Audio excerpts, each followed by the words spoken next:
நீங்கள் பார்த்து கொண்டிருப்பது உங்கள் ஜாஷுவா டிவி. சகல ஜனங்களுக்கும் நற்செய்தி.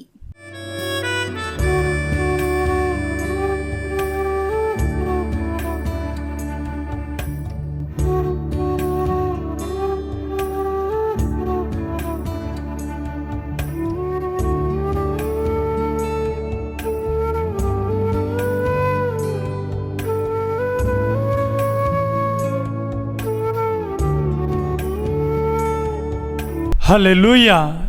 தேவனாகிய கர்த்தரின் திருநாமம் மகிமைப்படுவதாக.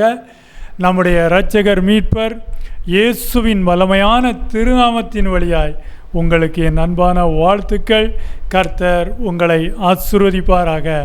இந்த நாளிலும் வேதமே வெளிச்சம் விடுதலை ஊழியங்கள் வழியாக, ஜோசுவா டிவி ஊழியங்கள் வழியாக உங்களை சந்திப்பதில், கர்த்தருடைய வசனத்தை விதைப்பதில் எனக்கு ரொம்ப மகிழ்ச்சி, சந்தோஷம்.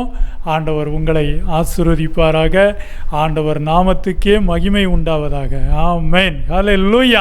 அன்பானவர்களே, இந்த நாளிலும் நல்ல செய்தியாக கர்த்தருடைய வேத வசனத்தின் வழியாக நாம் ஒரு காரியத்தை தியானிக்க போகிறோம், கற்றுக்கொள்ள போகிறோம். வேத வசனம் என்ன எப்படி பேசுகிறது என்று. அன்பானவர்களே, பிலிப்பியர் 2 அதிகாரம் 10வது வசனம். பிலிப்பியர் அதிகாரம் 2 வசனம் 10வது வசனம். இயேசுவின் நாமத்தில் வானோர் பூதலத்தோர் பூமியின் கீழானோருடைய முழங்கால் யாவும் முடங்கும்படிக்கு. இயேசுவின் நாமத்தில் வானோர் பூதலத்தோர் பூமியின் கீழானோருடைய முழங்கால்கள் யாவும் முடங்கும்படிக்கும்னு வசனம் சொல்லுது. இதே வார்த்தை நீங்கள் ஏசாயா 45 அதிகாரத்தில் 23வது வசனத்தில் பார்த்தீங்கன்னா, முழங்கால் யாவும் எனக்கு முன்பாக முடங்கும், நாவு யாவும் என்னை முன்னிட்டு ஆணையிடும் என்று நான் என்னை கொண்டே ஆணையிட்டிருக்கிறேன். அன்பானவர்களே, இந்த 2 வசனம் பார்த்தீங்களா?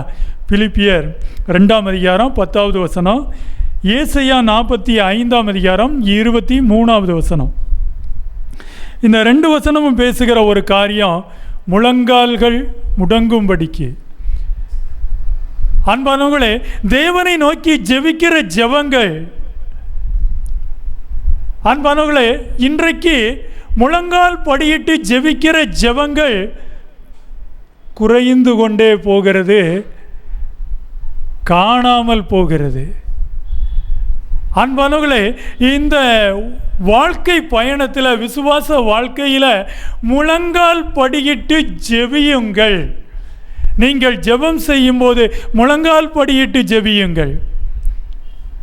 உடலுக்கு முடியாதவங்க, கால் வலியில் இருக்கிறவங்க, முதிர் வயதுள்ளோர், அவங்க பரவாயில்லை. பலவீனத்தின் நிமித்தமாக என்ன செய்யலாம்?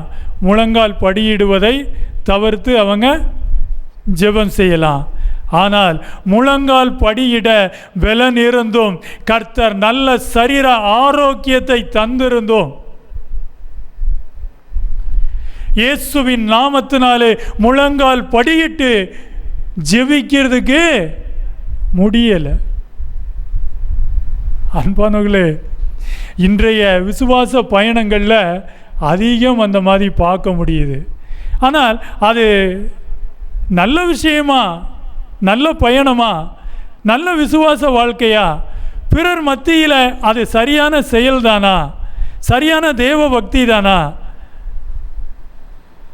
அன்பானவர்களே, வேதத்தின் அடிப்படையில் பார்க்கும்போது, நீங்கள் தேவனை தொழுது கொள்ளும்போது, தேவனிடம் ஜெபிக்கும் போது, நீங்கள் முழங்கால் படியிட்டு ஜெபியுங்கள் என வசனம் சொல்லுது.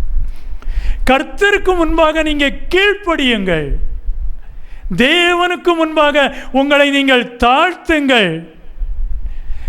தன்னை தாழ்த்துகிறவன் உயர்த்தப்படுவான், தன்னை உயர்த்தி கொண்டு இருக்கிறவன் தாழ்த்தப்படுவான். முழங்கால்கள் யாவும் முடங்கும்படிக்கு ஏசாயா தீர்க்கதரிசி புத்தகத்திலையும் அது எழுதப்பட்டுச்சு. அப்போஸ்தலன் பவுல் மூலமாக பிலிப்பியர் 2 அதிகாரத்திலையும் அது எழுதப்பட்டிருக்கு.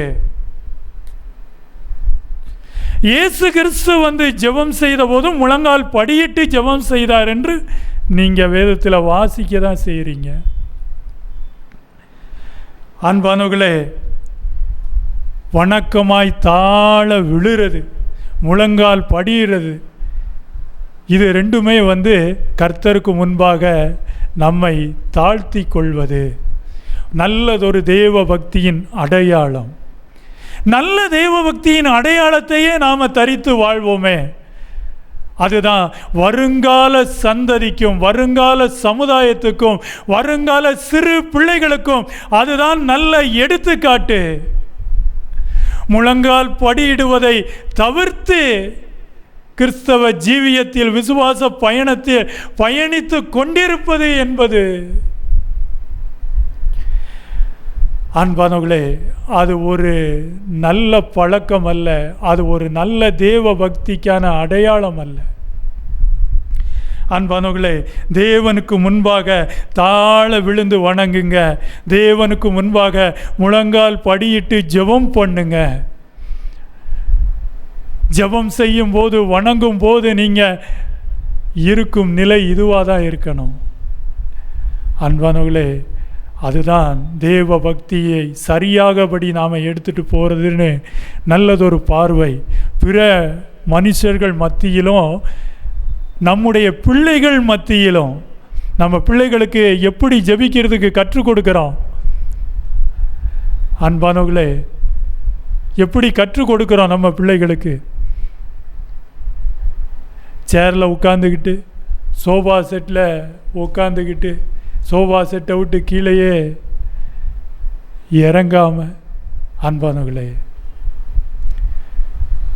பரலோகத்தின் தேவன் பூமிக்கு இறங்கி சிலுவையை சுமந்ததில் எவ்வளவு பாடு, எவ்வளவு கஷ்டம், எவ்வளவு வேதனை ஒருவன் காரி துப்புகிறான். இயேசு சிலுவையை சுமக்கிறார்.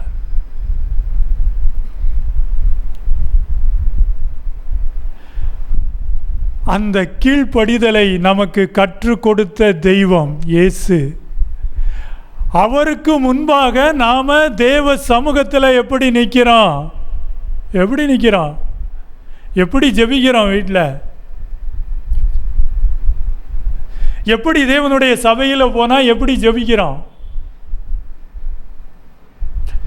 அன்பானவர்களே, வேத வசனம் சொல்கிறதை நிதானித்து எச்சரிக்கிறது நீங்கள் உங்களை நீங்களே சீர்தூக்கி உங்களுடைய சரி செய்யும் காரியங்களை தேவ பக்தியின் காரியத்தில் சரி செய்து கொள்ளுங்கள்.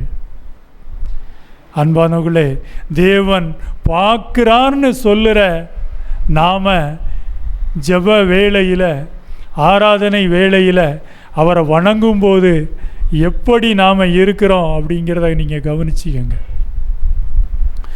நல்ல தேவ பக்தியின் நல்ல அடையாளங்களை நாம் அடுத்த சந்ததிக்கு கொடுக்கணும், நம்ம பிள்ளைகளுக்கு கொடுக்கணும். எல்லா விஷயத்திலையும் ஒரு மாதிரி இருக்குது கிறிஸ்தவ வாழ்க்கையில். அதை உடைச்சி போட்டுறாதீங்க, அதை அப்படியே கொண்டு வாங்க. தலைமுறை தலைமுறையாக அதில் தேவன் பிரியப்படுகிறார். அன்பானவர்களே, ஆண்டவருடைய வேத புத்தகத்தில் சொல்லப்பட்டிருக்கு, தாழ விழுந்து வணங்குவது, முழங்கால் படியிட்டு இயேசுவிடம் கேட்பது. மார்க்கு 1:40. அப்பொழுது குஷ்டரோகி ஒருவன் அவரிடத்தில் அவர் முன்பாக முழங்கால் படியிட்டு, உமக்கு சித்தமானால் என்னை சுத்தமாக்க உம்மால் ஆகும் என்று வேண்டிக் கொண்டான். அவன் ஜெபம் செய்தான். இயேசுவுக்கு முன்பாக முழங்கால் படியிட்டு, உமக்கு சித்தமானால் என்னை சுத்தமாக்கும் என்று சொன்னான். அவன் யார்? அவன் ஒரு குஷ்டரோகி. அவன் உடம்புல எவ்வளவு வேதனை இருந்திருக்கும், அவன் சரீரத்தில் எவ்வளவு வேதனை. அந்த சரீர வேதனையோடு கூட அந்த குஷ்டரோகி இயேசுவின் முன்னால் முழங்கால் படியிட்டு கேட்டான். என்ன ஒரு சொகுசான வாழ்க்கை! நல்ல சரீர சுகம் இருக்கு, நல்ல ஆரோக்கியம் இருக்கு, நல்ல எலும்பு பலம் இருக்கு, ஆனால் முழங்கால் படியிட முடியல. அன்பானவர்களே, ஒரு நாள் இந்த தேவ பக்தியை நாம் எப்படி முன்னடையாளமாக எடுத்துட்டு போய்கொண்டு இருக்கிறோம் என்பதற்கு பதில் சொல்லும் காலம் ஒரு காலம் இருக்கிறது.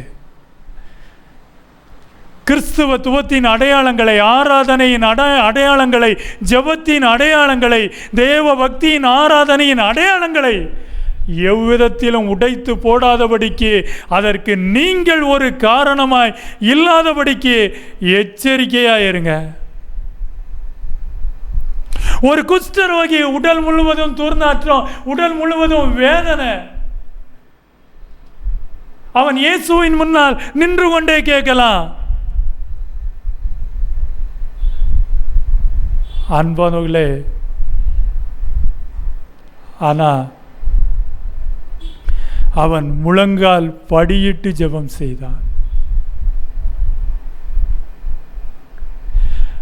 அன்பானவர்களே, இதை மனதில் வைத்து கொள்ளுங்க.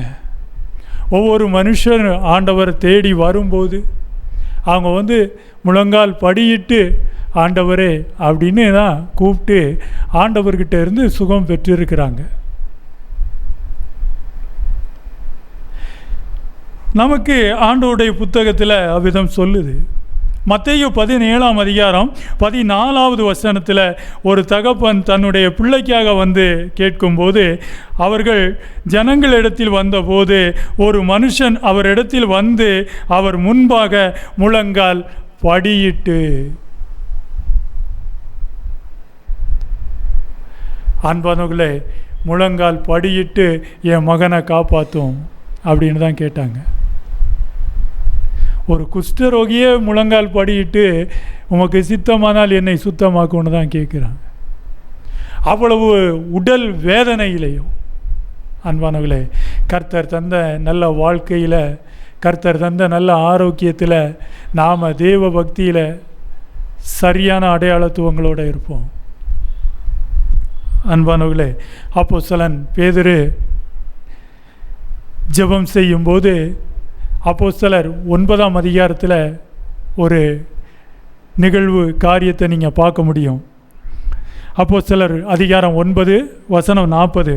பேதுரு எல்லோரையும் வெளியே போக செய்து முழங்கால் படியிட்டு ஜெபம் பண்ணி, பேதுரு எல்லோரையும் வெளியே போக செய்து முழங்கால் படியிட்டு ஜெபம் பண்ணி பிரேதத்தின் புறமாக திரும்பி, தபித்தாளே எழுந்திரு என்றான்.